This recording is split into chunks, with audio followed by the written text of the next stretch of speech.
Hello and welcome into the KE Report. I'm your host, Shad Markowitz, and I'm speaking today with Eric Wetterling, also known as the Hedgeless Horseman, runs thehedgelesshorseman.com. And Eric, it's always great getting you on the show to get your thoughts on how you're looking at the resource sector and investing in particular in the juniors. We were just talking off mic just about some of the different videos we've been watching, the different interviews, different conferences, and just some of the takeaways is that there's a big divorce between what smart money is doing and what retail money is doing. Let's maybe start there with some of the takeaways that you have just looking at and surveying the junior resource sector right now. I've been in this sector since 2015, and when I started buying, I thought it was really cheap. A bunch of the stocks were down 90% from their 2011, 2012 highs, and I remember it's like most of the time I just bought whatever stock that simply was down. That's the amount of due diligence I did basically, and looked at betas, like who's got most silver ounces and all of that. And I remember at the time, listening to a few of the more prominent investors like Ross Beatty, Pierre Lassonde, and they're saying that, hey, this is the time to be buying. This is really, really cheap because it's gone down so much, and this sector is going to turn around. And lo and behold, out of nowhere, it started ramping in early 2016, and the portfolio went up from the bottom, from being down 50%, went up 500% or something like that. And now, if you look out there, I think this is, given the dislocation between gold and the gold equities, I think this is way bigger of a layup than 2015, because back then, and I've talked about this a bunch of times, the gold sector was crap because gold was at 1100 and they were reflecting that the sector was kind of worthless. Now it's reflecting that the sector is worthless even though gold is at $2,000. So it's like back then you had to have some, let's say, speculative balls to buy, because at the time they were actually pretty worthless. Now they're not, but they're still valued like it. So now you have a speculative discount, which is remarkable, and I've never seen that in the gold space. And if you listen to these billionaires like Rick Rule, McEwen, Beating, Ustra, and I watched a lot of interviews with them from the last few weeks. It's like Ustra says this is the biggest dislocation between gold and gold equities he's seen in his career, which is much longer than mine. And all of these four guys are basically pounding the table on gold equities.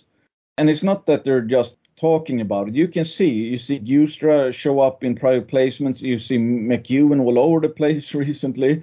Beat is more of a, I guess, semi-retired, I was going to say, but he's saying he's actually getting into it because he can't help himself. And you have Rick Rule also saying that, finally, after being out of the, let's say, gold junior sector for many years, he's getting into it, writing checks. And the interesting part is, like, you have these things lining up. You have the lowest valuations in perhaps decades. You have the biggest margin of safety relative to gold. And you have these billionaires that basically are pounding the table, spelling it out for anyone who can't see the obvious, let's say, and still the volumes are the lowest since 2003. You can be the only person in some stocks on any given day buying. It all makes sense why almost nobody makes any money in this sector, really, because when you have opportunities like this, when everything aligns, like valuations, people that are rich telling you what to do, and nobody does it. Yeah, it is really wild how low the volume is in the entire sector. While we see some of the smart money, some of the more seasoned investors that have made money in prior cycles being table pounding bullish, it's similar to what we talked about last week with the nickel companies, and that all of the strategics are coming in, the large mining companies, the manufacturers, and yet retail is asleep there too. So in general, in the resource space, that's what you're seeing. Big money coming in, getting positioned, retail money and even some institutional money just sitting on the sidelines, or maybe holding on to losses that they bought at the wrong time, or possibly just keeping money on the sideline and not doing anything except complaining. So it's an interesting environment to be a contrarian. But let's filter it down into some companies, Eric, because really everything's on sale. So you could look at almost any stage of the mining sector and everything's at a good valuation. But are there any companies that you're seeing putting out news or doing something in the near term that you see as a catalyst? I mean, like you said, and Ross Beatty said it's like everything is on sale. Get a basket of equities, you're probably going to be up a lot in 1-2 years. That's his words. So now it's really, really, really hard to be overpaying for something, which is, in my book, making a mistake, because I don't see volatility as risk. Volatility is going to happen all the time. Volatility is what we use to make money, or I mean, most people become victims of it. So it's very, very hard to be overpaying for anything that's decent to good. And I mean, there's two stores that I find interesting, and there's a lot of stores I found interesting across a bunch of metals. But Cabral Gold, they recently announced some holes from their project in Brazil, and it's like they had a highlight hole of 30 meters of 2.6 gram per ton gold in oxidized material from surface at Mechichi. So, okay, not only is that a good hole in itself, it's also in oxidized materials like saprolite. And I mean, they've talked about this saprolite, and I think it's the saprolite which got Osisko Gold royalties to invest in the company. And of course, as a royalty company, they're not penny flippers. They're not, speculators in the sense that's like, oh, maybe this, it can go up, whatever. It's like they bought a net smelter royalty.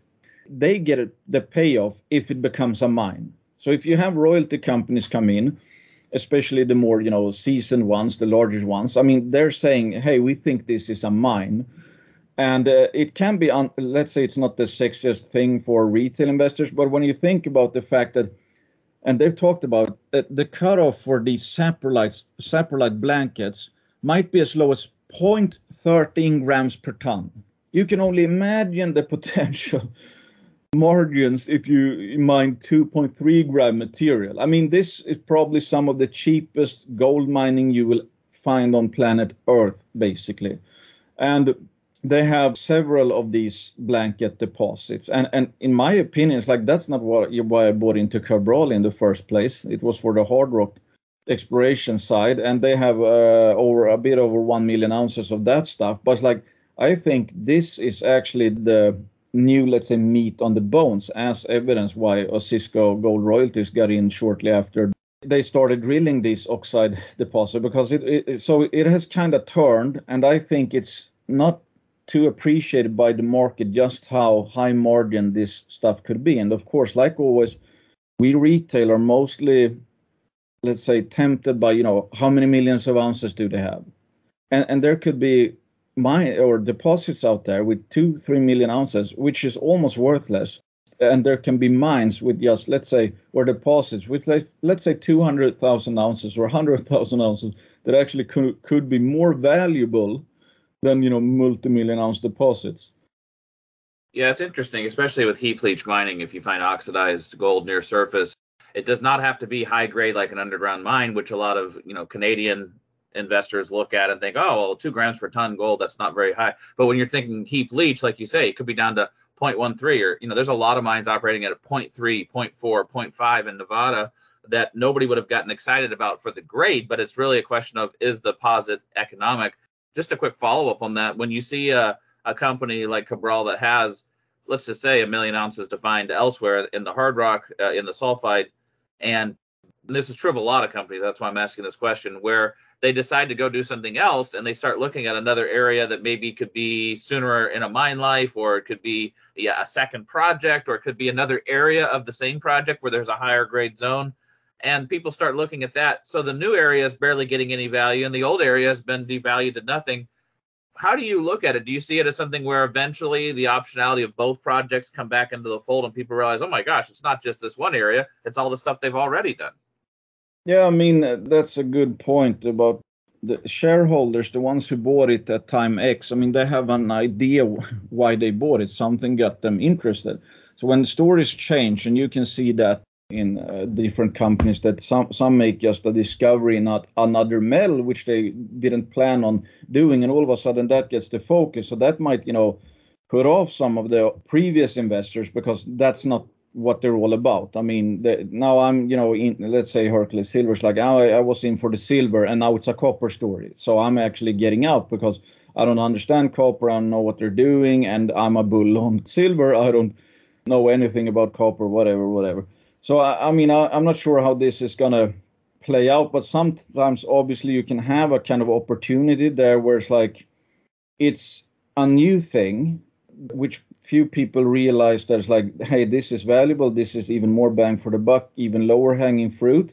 And let's say that's kind of new and it looks unsexy. And then you have the previous shareholders who think, well, this is not why I got into it. I don't care about, oxidized material or something. I wanted them to, drill up a multi-million ounce gold system. So they might be, selling shares, etc. So there's a bunch of stuff that happens in the market all the time, simply from, preferences from investors that can lead to volatility and also opportunities. And it's like, I think Cabral has a lot of load gold potential, but it's, in my opinion, pretty clear, especially when you see results like this. I mean, 50,000 ounces of this stuff could be worth 300,000 of, typical fresh material, whatever. And this is easy to drill, easy to delineate. And like you said, I mean, it's probably a simple operation. I mean, it's kind of loose gravel at the surface that simply contains a lot of gold. So it makes perfect sense, but I think it's not the sexiest thing. Well, Eric, there's another company in Brazil that we were talking about off mic. I guess it kind of makes sense just to group them together here. There's actually been a lot of action in Brazil over the last year or two in a number of companies, but you'd mentioned another exploration stage company, Altamira, that put out some news that caught your attention. Maybe give us a quick look at what you're seeing with Altamira Gold. Yeah, so Altamira, it's somewhat similar in the sense that, I mean, they originally had 700,000 of sulfide material or fresh rocks, like more conventional gold. And then they found a big soil anomaly and they drilled that. That was the Maria Bonita target. All of a sudden, that became, it's like, okay, this is obviously the new high priority gold target there. And they are drilling that right now. And the first hole, I think we talked about that. The first hole already went deeper than they planned, and they announced the addition of a second rig. So we can assume that it looks good. And also the news they just put out was Altamira Gold reports 88% gold recovery from column leach tests on mineralized saprolite material from the Maria Bonita gold discovery. So they have, a similar thing as Cabral has. They have these blankets on top of the, fresh resource, let's say. And I mean, they're going the same way. I mean, they even say that the company intends to conduct further tests to optimize the leach dynamics and scope a potential fast track, low cost initial operation to mine the mineralized saprolite. I mean, the market didn't care almost at all. It was like, again, I don't think people understand how cheap this stuff can be. Osisko Gold Royalties obviously did, because that's what I think got him into Cabral. And I think these are just two cases of, let's say, somewhat misunderstood stories in bad sentiment, which have, I don't know how much value these news releases are adding, but it sure as hell is not zero. But they haven't really revalued at all. It's not unique for these both stories, but I think that these guys might have some of the lower thresholds in terms of critical success. Unlike, one of my favorites like Snowline, where my thought was like, hey, they need to have like 8 million ounces of gold up there for it to be viable given the lack of infrastructure. I think these guys, both companies, could have a mine worth a bit from just, a few hundred thousands of ounces. And in Cabral's case, they have multiple deposits. And in Altamira's case, they might have, it looks like they could have a pretty big disseminated intrusion hosted gold system right underneath the saprolite. So I think they have, these are the cherries on the top, which could be very, very low cost mines and, relatively small deposit, but maybe quite a bit of cash flow. And then they could possibly get right into actually the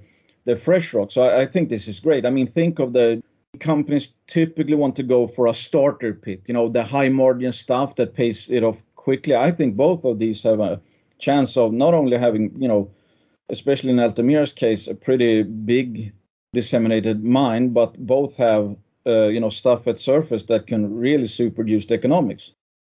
Well, Eric, we'll wrap it up there, but some good thoughts on both companies. And yeah, a lot of times people want those big companies, and we hear that from people that, you want a big mine, you want scale because Big mines, the surprises are to the upside. Small mines, the surprises are the downside. But there's also the reality that a lot of mines that have been put in production are smaller mines. They can be quite profitable. They're easier to permit. They don't get nearly as much social pushback or environmental pushback because they're not giant disturbances. And a lot of times they start there, grow organically, and then build their portfolio of assets over time with the cash flows from the initial mines and the easier mines to put in production, the open pit heap leach mines. So definitely worth taking a look sometimes at companies that aren't going to be the giant tier one deposit, but could be nice economic deposits. And always appreciate getting your thoughts, Eric. If people like getting Eric's thoughts, definitely click on the link below. It takes you over to the Hedgeless Horseman, where you can follow along with his work and analysis. And like always, Eric, always looking forward to our next conversation. The same. Thanks for the call, Chad.